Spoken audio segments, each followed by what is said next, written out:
Meus irmãos, a paz do Senhor, começou mais uma edição do podcast da Debrais Itapevi e hoje estou aqui com doutor em teologia, terapeuta familiar, especialista em formação de líderes. Estou aqui com Silmar Coelho. Bater palma, Cris. Deus abençoe, pastor. Pastor, seja bem-vindo. Deus abençoe. Que prazer, que alegria estar com vocês aqui na Debrais Itapevi. Mais uma vez, todas essas edições do Júlio Renovação eu estive aqui. E estive lá na Vila Buenos Aires muitas vezes. E também lá na sede, já perdi a conta. É um prazer. Quantas vezes está aqui, pastor? Uns aqui, 20 anos, direto, consecutivos? Desde que o pastor Marcos está aqui, eu vim em todos. Glória a Deus, pastor. Vim em todos. Glória a Deus. Pastor, eu fiquei sabendo que o senhor é terapeuta familiar. Me conte mais um pouquinho. O que acontece é o seguinte, eu fiz doutorado nos Estados Unidos. O meu doutorado foi na área de terapia familiar e formação de líder. Na verdade, eu sou um doutor de liderança. O que significa isso? Eu chego numa igreja, que aqui no Brasil não tem campo para isso. Estados Unidos tem.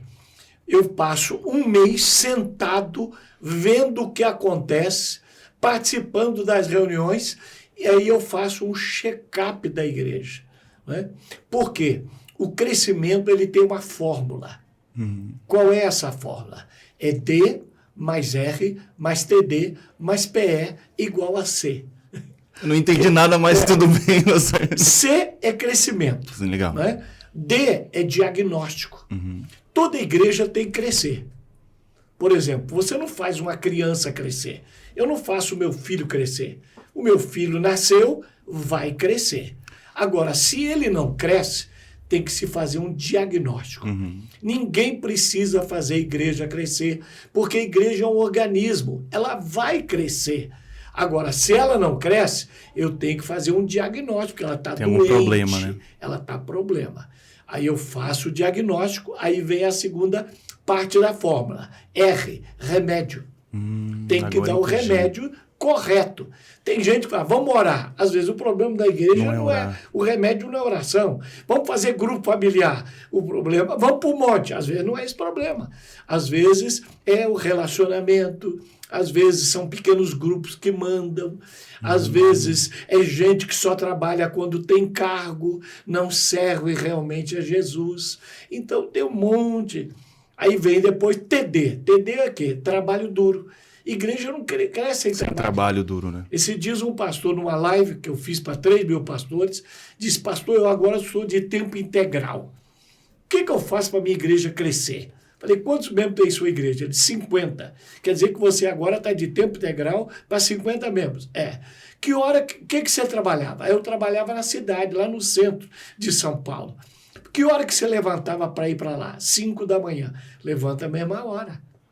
Porque agora tem pastor que ele agora em tempo integral, ele vai levantar às 9, meio-dia, ele vai ficar 2 horas de almoço, ele vai assistir sessão da tarde, né? Aí a igreja não vai crescer. Né? A igreja só cresce com muito trabalho, muito trabalho. Igreja é um abacaxi. Se você não souber descascar, não come nada. E aí vem o último, PE, poder do Espírito. Porque a igreja, apesar de ser um organismo como outro qualquer, é um organismo espiritual. Não adianta pensar que a igreja vai crescer sem o poder do Espírito. Não cresce. Nossa, interessante. Pastor, mas lá você fez só essa especialização ou você fez também teologia?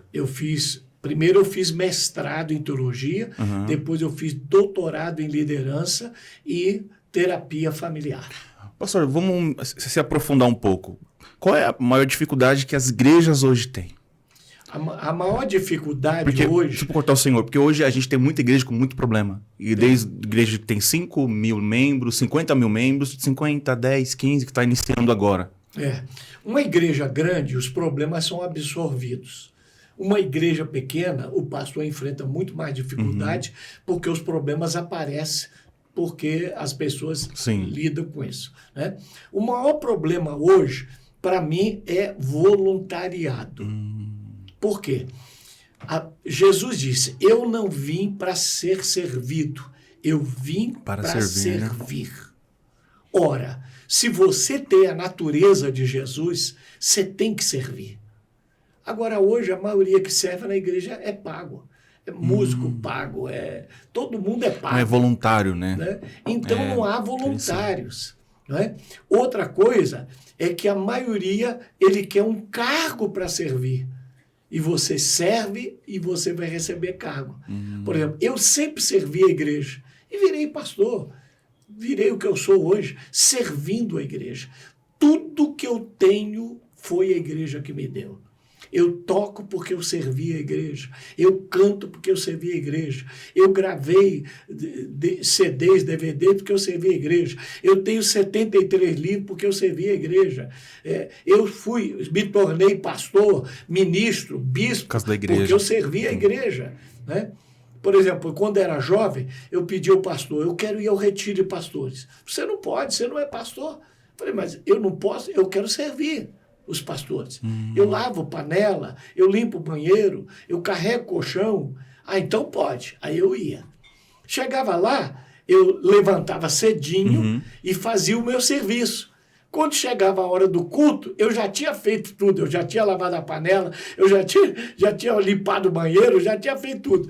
Aí eu ia para a reunião. A reunião começava às 8. Aí eu chegava lá, sentava na frente com um violãozinho. Aí o bispo da minha igreja, o líder da minha igreja, chegava, falava, não via pastor nenhum, que ele chegava à vontade. Ó, começa aí o culto. Aí eu já ia, começava a tocar e cantava, né? Até chegar o dirigente. Aí eu passava a palavra. Os pastores viam fazendo aquilo. Você prega para jovem? Prego. Pode pregar na minha igreja? Posso. Legal. Você vai na igreja? Eu vou. E aí? Agora, hoje a turma...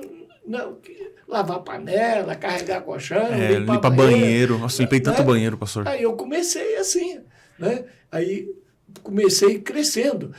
Você prega em congregação, prega, canta. Em casa de família, prego. Por exemplo, eu fazia doutorado. Vim para o Brasil, as primeiras vezes que eu não tinha tanto convite, eu ia num culto numa casa. Aí a minha sogra falava assim, mas você vai no culto na casa, vai ter umas 30 pessoas lá. Falei, irmã, se eu vender 10 livros lá, são R$100. Né? R$100 já paga o meu pão de hoje. Né? Para que eu vou ficar em casa fazendo o quê? Vendo novela? Vendo a senhora ver Pantanal? Não, vou embora. Né? Então, mas hoje as pessoas só querem pregar para a multidão. Né? Não quer começar do início, né, pastor? Quando você começa, né? Eu aceitava convite em qualquer lugar, congregação, para pregar em vigília, para pregar em morro, e vai. Aí me tornei. Hoje eu não preciso, tenho muito convite que dá para escolher, mas e muita gente, né, ele só quer, por exemplo, pregar no culto domingo à noite. Canta na reunião de oração. Né? Jesus vai estar culto das irmãs, né? Que tem, né? Às vezes é pouca não gente. Importa. Não importa. Aí você começa a fazer bem, com o Nânia que falou de excelência, você começa a fazer bem, os convites vão começar a aparecer. Vai começando a se aperfeiçoar, né? Porque no início, né? Não sabe falar bem. Porque você prega bem, o que te faz pregar bem? É pregar sempre. Então, quanto mais pregar, melhor você vai pregar. Não é? Não pensa que você vai arrebentar, né? Porque outra coisa, pregar na Lagoinha, pregar no Jorge Linhares, ou pregar numa igreja menor, é a mesma coisa, né? Olha, eu sou mais bem tratado em igrejas menores do que, às vezes, nessas grandes igrejas. Por quê? Porque as grandes igrejas estão acostumadas com os grandes pregadores, não dão muita pelota. E as igrejas pequenas, o pessoal quase te carrega no colo e te dão presente e quer honra, foto. Né? Então, às vezes alguém me fala assim, mas por que você vai à igreja menor? Eu falei, porque o pessoal me trata melhor do que a igreja grande e me dão, às vezes, uma oferta maior do que a igreja grande dá. Né? Outro dia um falou assim, como é que o senhor aguenta pregar todo dia? Né? O senhor tem 71 anos, essa disposição. Falei, primeiro, eu me cuido, eu faço exercício, eu corro, eu nado 2 quilômetros. Legal. Eu tenho uma certa atividade física. Mas, por exemplo, eu pregaria, Alisson, eu pregaria de graça. Se ninguém me desse nada, eu pregaria. Por quê? Eu fui chamado para pregar. Esse é meu chamado. Essa vocação, agora, o pessoal me dá paga para eu pregar. Aí que eu prego mesmo. Glória a Deus, né? Pastor, o senhor de qual igreja? Eu sou metodista wesleyano. Você é evangélico desde do início, do berço? Eu sou 4ª geração de evangélico na minha família. E eu tive o privilégio de ter um bisavô crente, meu avô, e essa perseverança eu adquiri do meu avô. Meu avô, ele tinha uma pedreira e ele cortava pedra, porque antigamente usava muita lajota, muito paralelepípedo, e ele cortava e não tinha máquina como tem hoje. Hoje tem... É na marreta, né, pastor? Diamante que corta certinho. Era na marreta. Eu nunca vi, Alisson, o meu avô reclamar da pedreira. Eu nunca vi ele falar a pedra é dura. Nunca. Meu avô construiu a vida dele literalmente queimando pedra. E ele tem uma fazenda, deu casa para todos os filhos, deu terreno para todos os filhos, os netos vivem nas terras dele, construíram casa. Nunca eu vi meu avô reclamar. Uma vez eu me lembro que houve uma enchente lá na Serra de Teresópolis e levou tudo.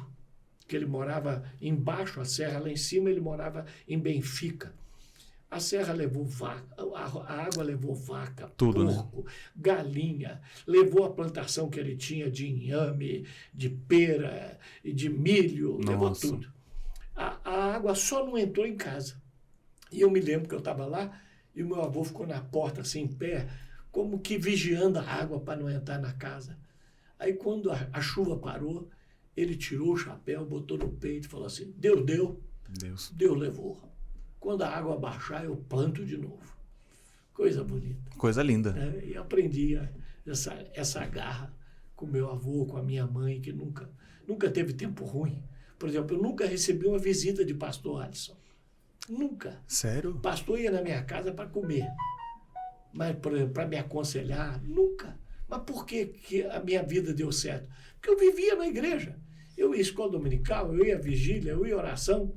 Não tinha problema, faz parte da vida. A gente resolvia. Eu nunca levei problema para pastor, pedir conselho, ou porque eu estava com problema, porque eu estava desanimado. Nunca. Hoje não, o pessoal fica isso que eu falar. Hoje quer a visita do pastor. Quer a atenção do pastor. Quer atenção, quer aquela paparicação. Eu nunca recebi e nunca... o pastor ia lá em casa, todo pregador. A gente fazia assim um mês, em vez de ser julho, era maio. Maio, renovação. Todos os pastores que iam lá almoçavam na minha casa. Mamãe fazia questão de convidar, né, para almoçar. E naquele tempo que eles passavam lá, orava, aconselhava, profetizava. Por exemplo, num desses, eu tinha 17 anos. Num desses, foram 2 pastores almoçar lá em casa. Um chamava Glaicon Terra Pinto, que era um grande pregador da Batista da Floresta, e o outro chamava Osíris. Eu nunca vi mais esse Osíris. Quando eles foram sair, eles oraram. Quando foram embora, esse doutor Osíris colocou a mão no meu ombro e falou, irmã Glória, esse menino vai pregar no mundo todo.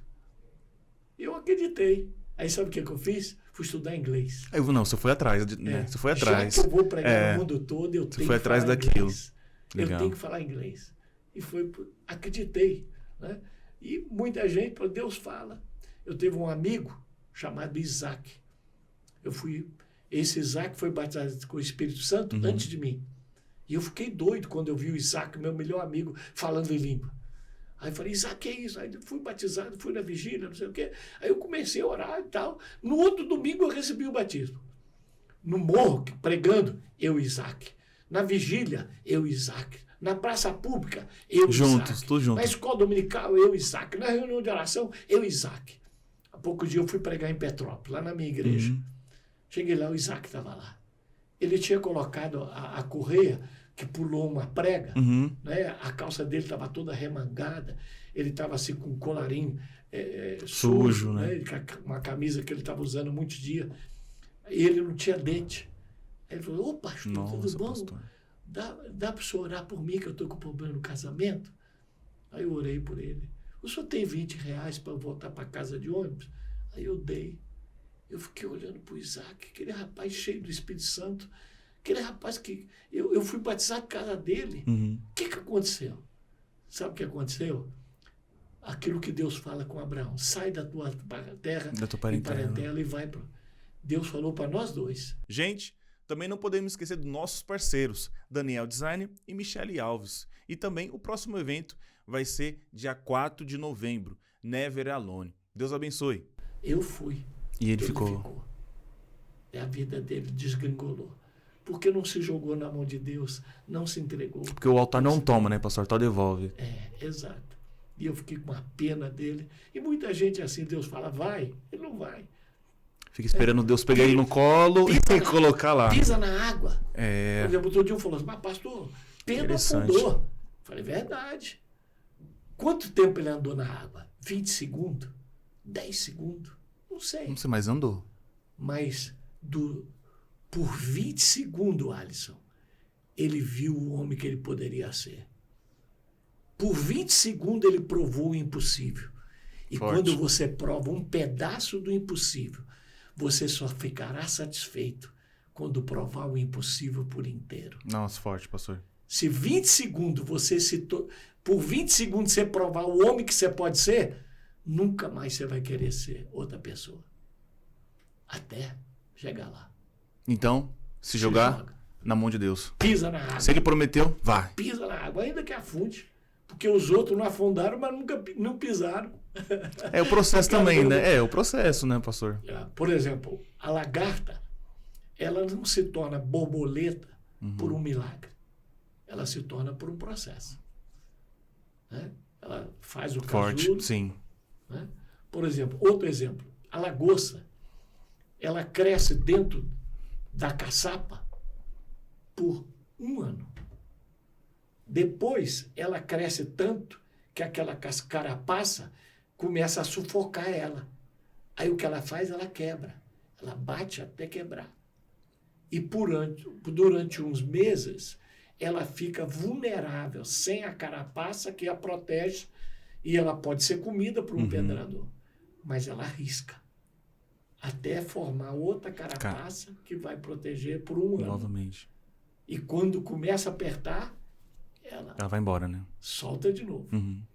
Nós todos, muita gente não cresce, não se torna o pastor, o obreiro, o homem que pode ser, porque tem medo de sair da carapaça e lá fora se arrebentar, ser comido, ser engolido, e por não se arriscar, nunca se torna. Por exemplo, um barco, ele ao navegar, ele pode naufragar. Mas é melhor, Alisson, você naufragar navegando do que ficar num porto seguro que não te leva a lugar nenhum. Parado, né? Porque ele pode naufragar, mas ele nasceu para velejar, não para ficar no porto. Porque se Deus quisesse que o barco ficasse no porto, ele usaria as tábuas dele não para ser um barco, mas para ser o porto. Correto. Forte. Eu prefiro naufragar navegando, buscando ser quem Deus me criou para ser, do que ficar aportado num porto do nada. Né? Com medo de navegar, com medo de afundar, eu não me torno ninguém. Uau! Depois dessa eu não vou falar mais nada. Pastor, Deus abençoe. Foi um prazer. Deus te abençoe. Amém. Deus te use. A você e a todos os rapazes que estão aqui trabalhando nos bastidores, mas para levar a palavra que vai mudar alguém. E quando chegar no céu, algum pastor aqui deu uma palavra extraordinária que mudou alguém. Mas quando chegar no céu, a pessoa que estiver lá vai dizer, eu estou aqui por causa de você. Glória a Deus. Glória a Deus. Deus abençoe, pastor. Grande Gente, prazer. Mais uma edição do Júlio Inovação. Quais são as redes sociais, pastor? Minhas redes é Silmar Coelho. Silmar Coelho. Silmar Coelho, Instagram, Facebook e tudo mais. YouTube e um monte. O senhor tem livro? Tem livro? É. Tenho 73. Pastor, glória a Deus. Você tem 3 livros? 73. Glória a Deus. E tem 5 que eu escrevi agora é para sair. Já. Eita, glória. Glória a Deus, pastor. Gente, siga ele nas redes sociais e também não esquece de se inscrever nas nossas redes sociais, no YouTube, Instagram, Facebook. E é isso aí, gente. Deus abençoe. Tchau, tchau. Fica com Deus. Um abraço.